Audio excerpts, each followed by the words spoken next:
मणिपुर में अमन के लिए सबसे महत्वपूर्ण रास्ता वहां हिंसा में शामिल समूहों को बातचीत की मेज पर लाना है।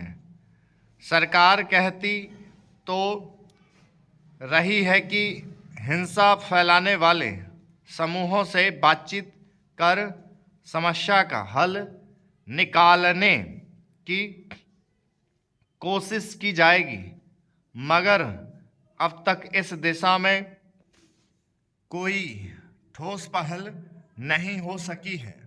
हालात यह है कि मई महीने में शुरू हुई हिंसा आज भी जारी है और समस्या का कोई सर्वमान्य हल नहीं निकाला जा सका है। हालांकि इस बीच प्रशासनिक शक्ति और सेना के इस्तेमाल से अराजकता पर नियंत्रण की कोशिश की गई, मगर उसमें भी कोई बड़ी कामयाबी नहीं मिली।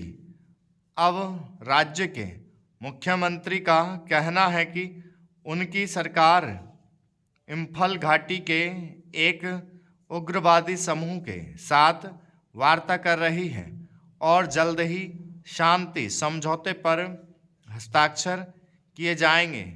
हालांकि जिस समूह से बातचीत के बारे में कहा गया है, फिलहाल उसका नाम नहीं बताया गया है।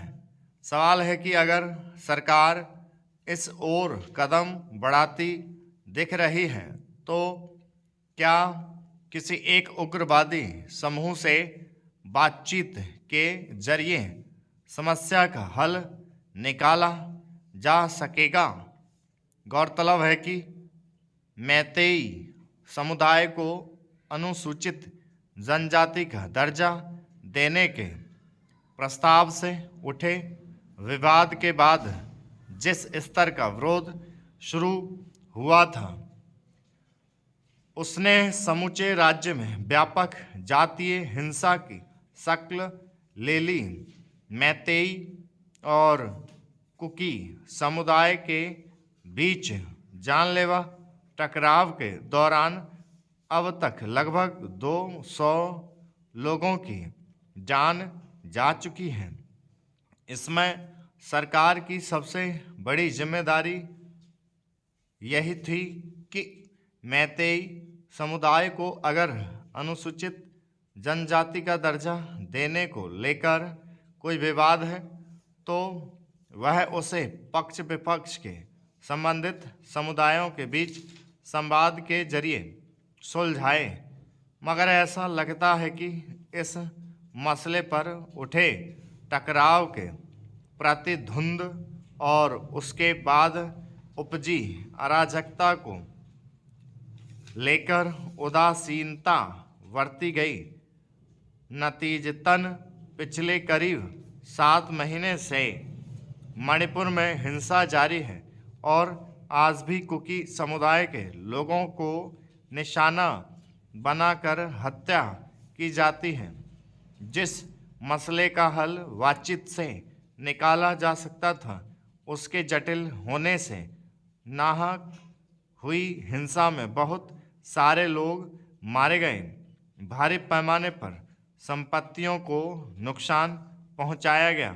अब अगर सरकार ने शांति कायम करने के लिए वार्ता का संकेत दिया है तो उसमें सिर्फ एक उग्रवादी समूह से बातचीत का हासिल क्या होगा, यह छिपा नहीं है कि राज्य में मौजूदा हिंसक और अराजक हालात में कई गुट शामिल हैं और सबकी अपनी अपनी राय होगी। अगर उन प्रभावी गुटों को बातचीत में शामिल नहीं किया गया तो किसी एक समूह से वार्ता और शांति समझौता कितना स्थायी और दूरगामी हो सकता है। इससे पहले सुप्रीम कोर्ट और केंद्रीय गृह मंत्रालय की ओर से निगरानी और शांति समितियों के जरिए स्थिति को संभालने की कोशिश की गई, मगर उनका ठोस हासिल नहीं रहा। इसके अलावा एक और सरकार ने हिंसा पर काबू पाने की अप्रभावी कोशिशों के समानांतर सभी पक्षों को एक मेज पर लाने के प्रति स्टॉप